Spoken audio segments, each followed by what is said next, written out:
ሰላም ጓደኞች፣ ገንዘብ ለመስራት ወደ ውጭ ሀገር ሄዶ የነበረው ራጄሽ የሚባል ልጅ ልክ ከ2 ዓመት በኋላ ዛሬ ወደ ሀገሩ ወደ ህንድ እየተመለሰ ነበር። ከአውሮፕላን ከወረደ በኋላ ወደ ዴሊ ባቡር ጣቢያ ይሄድና ባቡር ውስጥ ገብቶ ወደ ከተማው ጉዞ ይጀምራል። ባቡሩ ራጄሽ ከሚኖርበት ራይባሬሊ ከተማ ከመድረሱ በፊት ባለ አንድ ጣቢያ ላይ ለተወሰነ ጊዜ ይቆማል። ባቡሩ ለ30 ደቂቃ ያህል እዚያ እረፍት ሲያደርግ ራጄሽም አሰበ፣ ገና ብዙ ጊዜ እኮ አለኝ፣ ለምን ከባቡሩ ወርጄ የሚበላ ነገር አልገዛም ብሎ ከባቡሩ ወርዶ ልክ ወደ ጣባ መሄድ ሲጀምር ያየው ነገር ምንድነው? የገዛ ወላጆቹና የገዛ ሚስቱ በባቡር ጣቢያ ላይ እየለመኑን ይመለከታል። እነሱ ራጄሽን ሊያዩት አልቻሉም ነበር። እየለመኑ እንዲህ ይሉ ነበር፣ ጌታዬ እባክዎ የተወሰነ ገንዘብ ይስጡን፣ ለ2 ቀን ምንም ያክል ምግብ አልበላንም። ራጄሽ የወላጆቹን እንዲህ ያለ አሳዛኝ ሁኔታ ሲመለከት ድንጋጤ በድንጋጤ ሆነ። አይኖቹን ፈጠጡ። ሚስቱ ባሏን ስትመለከት እዚያው ባቡር ጣቢያ ላይ ማልቀስ ጀመረች። ጓደኞቼ፣ ራጄሽ ወደ ውጭ ሀገር ከሄደ በኋላ ወላጆችና ሚስቱ እንዲህ ለመለመን የሚገደዱት ምን አይነት መከራ ቢመጣባቸው ነው? ጓደኞቼ፣ ይህ ልብ የሚነካ ታሪክ ነው። በጣም አሳዛኝ ታሪክም ነው። እባክዎ ትንሽ ጊዜ ወስደው ታሪኩን ያዳምጡ። ምክንያቱም እንዲህ ያለው ነገር በእርሶም ላይ ወደፊትም እንዳይከሰት ነው። ጓደኞቼ፣ ይህንን ታሪክ ሲሰሙ በእውነቱ እንዲህ መሆን አልነበረበትም ትላላችሁ? ጓደኞች፣ ይህ እውነተኛ ታሪክ በኡታር ፕራዴሽ ራይባሬሊ ውስጥ የተፈጠረ ነው። ራጄሽ ከአንድ ጥሩ ቤተሰብ ነበር። 2 ወንድማማቾችም ነበሩ። አንዱ ራጄሽና ሌላው ቪጄ ይባላል። የሁለቱም ጋብቻ ተፈጽሞ ነበር። ነገር ግን ጓደኞቼ፣ የራጄሽ ወንድም ሚስት ትንሽ ጠንካራና ተንኮለኛ ጠባይ ነበራት። ቪጄ በቤቱ ታላቅ ስለነበረ ቀድሞ አግብቶ ነበር። ሚስቱ ወደ ቤት ስትገባ ገና ከጅምሩ ኮስታራ ጠባይ ነበራት። በጣም አስደናቂ ታሪክ ነው። ምክንያቱም በወንድሙ ሚስት ሴራ ምክንያት ራጄሽ ሁሉን ነገር ይረሳል። ራጄሽ ገና ሳያገባ በፊት የወንድሙ ሚስት ራጄሽን በውበትና በተንኮላ መረብ ውስጥ በክፉ ሁኔታ ጠልፈውም ነበር። የወንድሙ ሚስት ራጄሽን በጣፋጭ ንግግሮች በጣም ስላሳመነችው እሷ የምትለውን ማንኛውም ነገር ለማድረግ እሱ ዝግጁ ነበር። በዚህ ምክንያት የሆነው ነገር በመጨረሻ የራጄሽም ሰርግ ተከናወነ። የራጄሽ ሚስት ስም ፕሪያ ነበር። ስሟ እንደሆነ ሁሉ ባህሪዋም ልክ እንደዚያው ጥሩ ነበር። ፕሪያ በጣም ድሃ ከሆነ ግን ደግ ከሆነ ቤተሰቦች የመጣች ልጅም ነበረች። ፕሪያም ወደ ባሏ ቤት መጣች። ነገር ግን ባል ማለት ምን ማለት እንደሆነ ያንን ደስታ አላገኘችም። ራጄሽ ከስራ ወደ ቤት በሚመለስበት ጊዜ ሁሉ ከሚስቱ ጋር በቅጡ እንኳን አይነጋገርም ነበር። ለሚስቱ ለ8 ወይም ለ10 ቀናት ያህል ምንም የፍቅር ቃል አይነግራትም ነበር። ስለ ሚስቱ ደስታ ወይም ሐዘን በምንም መልኩ አያናግራትም ነበር። ፕሪያ ልታናግረው ብትሞክር ወይም በእሱ ላይ ያላትን መብት ለመጠየቅ ብትሞክር ያስፈራራት ነበር፣ ይቆጣት ነበር። ምክንያቱም ራጄሽ ቀድሞውኑ በወንድሙ ሚስት ቁጥጥር ስር በከፋ ሁኔታ ወድቆ ነበር። የወንድሙ ሚስት እንዳዘዘችው ሁሉም ነገር ያደርግ ነበር። አንዳንድ ጊዜ ሚስቱን ይመታል፣ አንዳንድ ጊዜ ሌላ ነገር ያደርጋል። ምክንያቱም ለወንድሙ ሚስት ልዩ ፍቅር ነበረው። በወንድሙ ሚስት ጉዳይ ከፍተኛ ተጠምዶ ነበር። በወንድማቸው ሚስት ቁጥጥር ስር የወደቁ ሰዎች የገዛ ሚስታቸውን ይተዋሉ። እርሶም ከእርሶ ጎረቤት ወይም በአካባቢ እንዲህ የሆነ እንደሆነ ያስተውሉ። ምክንያቱም ማንኛውም ሰው ላይ ሊደርስ ይችላል። ነገሩ እዚህ ደረጃ ላይም ደረሰ። ራጄሽና የወንድሙ ሚስት ፕሪያን ከመጠን በላይ ማስጨነቅ ጀመረ። ያለምንም ምክንያት በትንሽ ነገር ከእሷ ጋር ይጣሉ ነበር። ስለዚህ ፕሪያ ያጎቷን ልጅም ጠራች። ምክንያቱም በቤቷ ሌላ ሰው አልነበረም። እናትና አባቷ ቀድሞውንም ሞቶ ነበር። ያጎቷ ልጅ ሲመጣ ከእሱ ጋር ወደ ቤተሰቦቿ ቤትም ሄደች። በሌላ በኩል ለራጄሽ ወንድም ሚስት ዋናው ነገር ገንዘብ ብቻ ነበር። እሷም ራጄሽን እንዲህ አለችው፣ የባለቤቴ ወንድም ሆይ ሰዎች ወደ ሳውዲ አረቢያ ሄደው ብዙ ገንዘብ እንደሚሰሩ ሰምቻለሁ። አንተም ለምን እንደዚያ አታደርግም?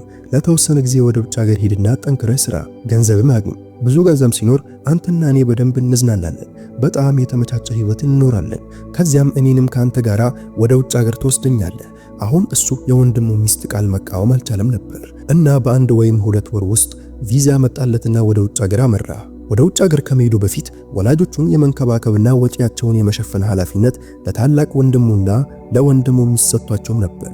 እኔ ከውጭ ሀገር ገንዘብ ልካለሁ፣ እናንተ የማየንና የአባጌን ነገር አደራ ብሎ ነገራቸው። ነገር ግን የወንድሙ ሚስት ለባሏ ላቬጅ እንዲህ አለችው፣ ራጄሽ ውጭ ሀገር እያለ እሱ ከመመለሱ በፊት በአሮጊቷና በሽማግሌዋ ስም ያለውን እርሻና ንብረት በሙሉ ወደ ስማችን እናዙረው። ይህ ለወደፊት ይጠቅመናል። ሁሉም ንብረት በእኛ ስም ከሆነ ገንዘብ ይዘንብልናልም አለችው። በቪጄ ልብ ውስጥም የሀብት ስግብግብነትም ገባ። እናም ሚስቱ እንደመከረችው አደረገ። ወደ ወረዳ ጽሕፈት ቤት ሄድና ከጠበቃ ጋር ቀድሞ ተነጋግሮ ነገሮችን አስተካከለ። አሮጌ ወላጆቹን ወደ ወረዳ ጽሕፈት ቤት ወሰዳቸው። ለወላጆቹም የመንግስት ፕሮግራም መጥቷል፣ በእርጅና ጊዜ ጡረታ ይከፍላቸዋልም አላቸው።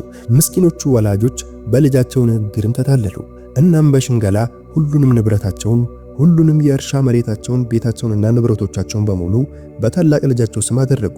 ይህንን ሁሉ ያስደረገው የራጀሽ ወንድም ሚስት ብቻ ነበረች። ለባሏ የሀብት ስግብግብነት ሰጥታው ሁሉም ነገር በስማቸው ከሆነ በኋላ ሽማግሌ ወላጆቹን ከቤት ካባረሯቸው በኋላ ቤቱን ቆልፈው ወጡ። አሁን በሽማግሌዎች ወላጆች ስም ምንም ነገር አልነበረም፣ ምንም ነገር አልቀረም። ገንዘብም አልነበረም፣ ገቢም አልነበራቸውም። ምስኪኖች ሆዳቸውን ለመሙላት ከመንደሩ ጥቂት ራቅ ብሎ በሚገኝ የባቡር ጣቢያ ላይ ለመለመን ተገደዱ። ሰዎች የሚሰጧቸውን ማንኛውንም ነገር ይበሉ ነበር፣ ቀናቸውም እንዲያሳልፉ ነበር። በሌላ በኩል የራጀሽ ሚስት ፕሪያም ተመሳሳይ ዕጣ ፈንታ ገጥሟት ነበር። ለተወሰነ ጊዜ የአጎቷ ልጅና ሚስት አብሯት ኖሩ። ነገር ግን ከዚያ በኋላ የእነሱ ሚስት በየነገሩ መነታረክ ጀመረች።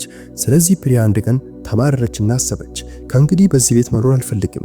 ምንም ቢሆን ለምኝ መብላት ቢኖርብኝ ይበላለሁ፣ ግን እዚህ ከነሱ ጋር በየቀኑ ስድብ እየሰማው መኖር አልችልም። አሁን የሆነ ሰው ቤት ትንሽ ስራ ትሰራና ጥቂት ገንዘብ ታገኝ ነበር። ነገር ግን ሆዶን አይሞላላትም። አንድ ቀን እንዲሁ ስትዞር ወደ ባቡር ጣቢያ ስትደርስ ምን ተመለከተች? የራሷ የባሏ ወላጆችን ተመለከተች።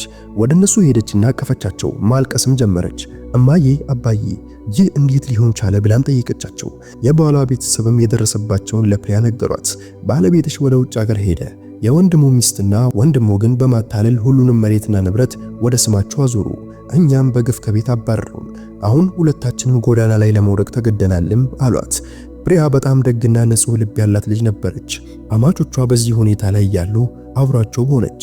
ከመለመን ውጭ ሌላ አማራጭ አልነበራቸውም። አልፎ አልፎ ፕሪያ በባቡር ውስጥ ቆሎና ጥራጥሬ ትሸጥም ነበር እና አማቾቿንም ታገለግል ነበር። እነዚህ ሰዎች ከፕላስቲክ መጠለያ ሰርተው ከስሩ እግረኛ መንገድ ላይ ሌሊቱን ያሳልፉ ነበር። ጊዜው በዚህ ሁኔታ አለፈ። ከተወሰነ ጊዜ በኋላ ወደ 2 ዓመት ገደማ ሲሆነው ራጀሽ የቤቱን ናፍቆት ያዘው። አሁን ወደ ቤት ልመለስ፣ የወንድሜና የሚስቱ ስልክም አይሰራም ብሎም አሰበ። ወደ ቤት ሲመጣ ግን ቤቱ እንደተቆለፈም ተመለከተ። መቼ እንደተቆለፈ አይታወቅም። ጎረቤቶችም ነገሩት፣ ወንድምህና ሚስት ቤቱንና ሁሉንም መሬት ንብረት ሽጠው ጠፍተዋል። አሁን እዚያ አይኖሩም፣ የት እንደሄዱ እኮ አይታወቅም። እናም ወላጆችና የወንድምህ ሚስት ገፍትረው ከቤት አስወጧቸው። እነዚያ ምስኪኖች በገዛ አይናችን አሁን በባቡር ጣቢያ ላይ ሲለምኑ አይተናቸዋልም አሉት። ራጀሽ ይህንን ሲሰማ በጣም ደነገጠ። በወንድም ሚስት ምክንያት የራሱ ሚስት ቤቱን ለቃ እንድትወጣ አስገደዷት። ሁሌም አስቸገርኳት፣ ፍቅርም አልሰጠዋትም ነበር። አሁን ምን ላደርግ ነው እያለ ራሱን መምታትም ጀመረ። አሁን ወላጆቹን እየፈለገ ወደ ባቡር ጣቢያ ደረሰ። ወዲያና ወዲህ ሲፈልግ ወላጆቹ ምስኪን ሆነው እየለመኑ አገኛቸው። አሁን ወደ እነሱ ሄደ። ሲያያቸው ስቅስቅ ብሎ ማልቀስም ጀመረ። በዚያ ጊዜ ውሃ ለመጠጣት ሄዳ የነበረችው ሚስት ፕሪያ መጣች። አማቿን በማገልገል ላይ ነበረች። ፕሪያ ልክ ባለቤቷን እንዳየች የሮጠች መታ በባለቤቷ እግር ስር ወደቀች። ለባሏ ለራጀሽ ልክ እንደ ቀድሞ አክብሮት ነበራት። ራጀሽ ግን በወንድሙ ሚስት ምክንያት በእሷ ፍቅር መጠመጥ ተይዞ የገዛ ሚስቱን ገፍቷት ነበር። ነገር ግን የሚስቱን እንዲህ ያለ ፍቅር ዛሬም ሲያይ በስህተቶች መጸጸትም ጀመረ። ከዓይኖቹም ባይፈስ ጀመር። አሁን አራቱም ባንድ ላይ ተቀምጠው ተቃቅፈው አለቀሱ፣ ልባቸውንም አቃለሉ። የራጀሽ ወላጆችም ነገሩት፣ ወንድምህና ሚስቱ በእኛ ላይ ትልቅ ግፍ ፈጸሙ። ልጄ ሆይ ሁሉም ነገር ወደ ስማቸው አዞሩ፣ ያንተንም ድርሻ ነጠቁ። ነገር ግን አንተም ያኔ የእኛን ምክር አልሰማህም ነበር። ፈጣሪ ይመስገን፣ ይህች ሚስትህ በጣም ደግና ሩህሩህ ናት። እሷ ባታገናኘኝ ኑሮ ዛሬም የትም አንገናኝም ነበር። በረሃብ በእግረኛ መንገድ ላይ እንሞት ነበር። አንተ እኮ ሚስትህን ገፋት፣ ነገር ግን እሷም ዛሬ ያንኑ ክብር እየሰጠችህ ነው። እንዲህ አይነት ሚስት ፈልገህ መቼም አታገኝም። ይህንን ሲሰማ ራጀሽ ማልቀስ ጀመረና ሚስቱን ፕሪያን በሰራው ስህተት በበደልኩሽ ነገር ሁሉም በጣም አፍራለሁ፣ ይቅርበኝ፣ እኔ ልረዳሽ አልቻልኩም ነበርም አላት። ፕሪያም ያንተ ስህተት ምንም የለም፣ መጀመሪያውኑ የወንድም ሚስት ተቆጣጥራ ነበር። አሁን አይኖቹ ተከፍተዋል፣ ከዚህ የተሻለ ለኛ ምንም ነገር የለም አለችው። ራጀሽም ካሁን በኋላ ይህንን ስራ መስራት አይጠበቅብሽም፣ ከኔ ጋር ሂደን ጠንከር ብለን እንሰራለን፣ የጉልበት ስራ እንሰራለንም አላት። ምክንያቱም ጓደኞቼ አሁን በሱ እጅ ምንም ገንዘብ አልነበረም ነበር። የነበረውን ገንዘብ በሙሉ በወንድሙ ሚስት የባንክ ሂሳብ ውስጥ ያስገባው ነበር። ራጀሽ ሚስቱንና ወላጆቹን ከዚያ ይዞ ወደ ሌላ ከተማ ሄደ። አንድ የአትክልት ገበያ አጠገብ ትንሽ ክፍል ተከራየ። እዚያ ገበያ ውስጥ በአንድ ጅምላ ሻጭ ዘንድ የጉልበት ሥራ መስራትን ጀመረ። ከመኪና ዕቃ የመጫንና የማራገፍ ሥራ መስራት ጀመረ። ከዛ በሚያገኘው የቀን ገቢ የቤቱን ወጪ ይሸፍን ነበር። ምክንያቱም የአራጅ ሰዎችን ወጪ መሸፈን ለአንድ የጉልበት ሠራተኛ ትልቅ ፈተና ነበር። ቀስ በቀስ ሕይወቱ እንዲቀጠለ አንድ ቀን ሚስቱ እንዲህ አለችው፣ አንድ የአትክልት መሸጫ ሱቅ ብትከፍትልኝ እኔ አትክልት እሸጣለሁ፣ አንተ ስራህን ቀጥል፣ ለኛም የትንሽ ገንዘብ ድጋፍ ይሆናል። እማዬና አባዬ ቤት ውስጥ ይሆናሉ፣ አርጅተዋል፣ ደካማ ናቸው። እነሱ አሁን ምን ማድረግ ይችላሉ? በዚህ ሐሳብ ላይ የራጀሽ አባትም ስምምነቱን ሲገልጽ ልጄ እኮ ትክክል ብላለች፣ እኛም ሱቅ ላይ እንቀመጣለን፣ ቀስ በቀስ የአትክልቱ ንግድም ይለመልማልም አሉ። ራጀሽ በገበያ ውስጥ ጥሩ ቦታ አይቶ የአትክልት ሱቅ ማቋቋመ። በሌላ በኩል እሱ ራሱ በገበያ ውስጥ የጉልበት ሥራ ይሰራ ነበር እና ለሱቁም በተመጣጣኝ ዋጋ አትክልት ይገዛ ነበር። ጥሩ ሽያጭ ነበር። ገንዘብ ማትረፍ ጀመረ። ቀስ በቀስ ገንዘብ መጠራቀም ጀመረ። ተከራይተውት የነበረውን ቤት ክራይም ይከፍላሉ እና አንድ ትንሽ የ100 ካሬ ሜትር መሬትም ገዛ። ከዛ በኋላ ቀስ በቀስ ተጨማሪ ገንዘብ አጠራቀመ። በታላቅ ትጋት ቤትም ሰራ። በገበያ ውስጥ ለረጅም ጊዜ በመስራቱ ራጀሽ የገበያውን አሰራር በደንብ ተረድቶ ነበር። ከዚያም የራሱን ጅምላ ንግድ ከፈተ። ስራቸውም በጣም ተሳካ። ንግዳቸውን በጣም ጥሩ ከመሆኑ የተነሳ ብዙ ቦታዎችን ገዙ። ወንድሙ የወሰደበትን ንብረት እጥፍ ንብረትም አፈሩ። በሌላ በኩል ጓደኞቼ ቪጄ እና ሚስቱ ንብረቱን ዘርፈው ወደ ሚስት ቤተሰቦቻቸው ሄደው ነበር። የቪጄ አማች ቤተሰቦቹ መጀመሪያ ላይ በደንብ አስተናገዷቸው። ነገር ግን ገንዘቡ ሲያልቅ ረግጠው ከቤት አባረሯቸው። ለገዛ ወንድም ያልሆነ ለኛም ምን ሊሆን ይችላል ብለውም አሉ። ጓደኞቼ እንደሚባለው የዘራችሁትን ታጭዳላችሁ። የሆነውም ያው ነበር። እነሱም ተገፍትረው ከቤት ተባረሩ። እነሱም በየቦታው ለመንከራተት ተገደዱ። ለአንዲት ብር ይናፍቁ ነበር። 2 ቀን ምግብ ሳያገኙ ያልፍ ነበር። ውሃ ጠጥተው ረሃባቸውን ያስታግሱ ነበር። በወላጆቻቸው ላይም እንደፈጸሙት፣ በታናሽ ወንድም ሚስታቸው ላይም እንደፈጸሙት ዛሬ ያንን ቀን እነሱ ማየት ነበረባቸው። ነገር ግን አንድ ቀን እየተንከራተቱ በሆነ መንገድ ወደዚያ አትክልት ገበያ መጡ።